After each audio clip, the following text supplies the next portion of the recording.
Hiya. So we are in a loft that Johan Better got insulated for the customer. So stuff that's done here is proper insulation in here. It's a wood fibre, so that it's vapor permeable, but it also has a high thermal capacity because obviously insulation stops heat getting in as well as stopping it getting out. At this time of year, lofts can become seriously uninhabitable.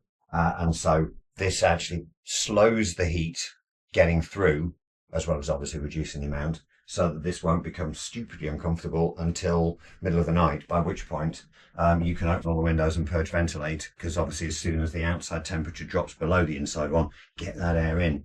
This is a new triple glaze window. It's UPVC in this instance. It's a growing area of market. We often aim for wood, but up this height with the inability to maintain it from the outside, this is probably not a bad specification choice. These are called dormer cheeks. These are often forgotten because they're usually very, very thin. But in this instance, we've managed to sneak a bit of insulation in, slightly reduce the size of the window, made up for by removing one of the mullions in the middle of it, and so that you'd have a cold spot there. And then this bit here has a slightly less fantastically performing piece of insulation in terms of thermal mass, just because you don't want to lose all the usable ceiling height. So this is wood fibre external wall insulation. You can see the thickness of it when you look at next door. So that gets this wall to not far off modern building regulations, certainly building regulations of 10 years ago rather than a century and a half ago. The wood fibre also means that any moisture trapped in the wall can get out. And it also reduces the speed with which heat from the outside gets in, obviously helped by the fact that it's white to reflect that heat as well. So it assists in stabilising the internal climate of the property. It's then been slightly arched around the windows to mimic the original.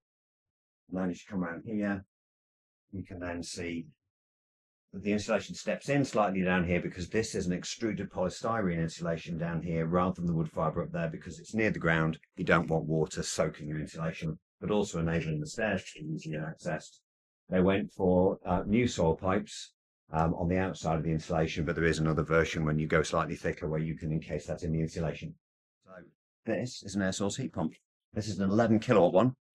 The more we can insulate the house, and indeed the smaller the house, the smaller these get. So this is on the larger side, but this is quite a large house, and they wanted to retain most of all but one of their windows, and there was a limit to what we could do.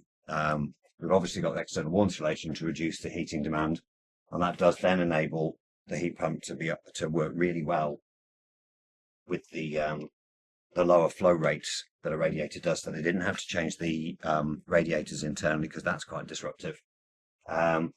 It's bigger than I'd like them to be, but half the issue here is that this is quite a compact little piece of house.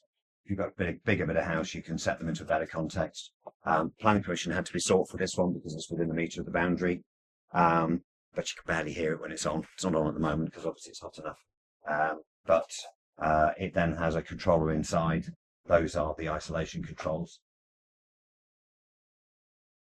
So this is the other half of your heat pump installation. So that's their hot water cylinder, because heat pumps can't work like combis because they're much lower temperature, so it builds up the heat in there.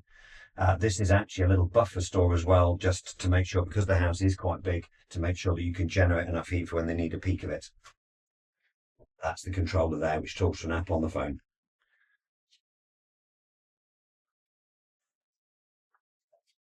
And here,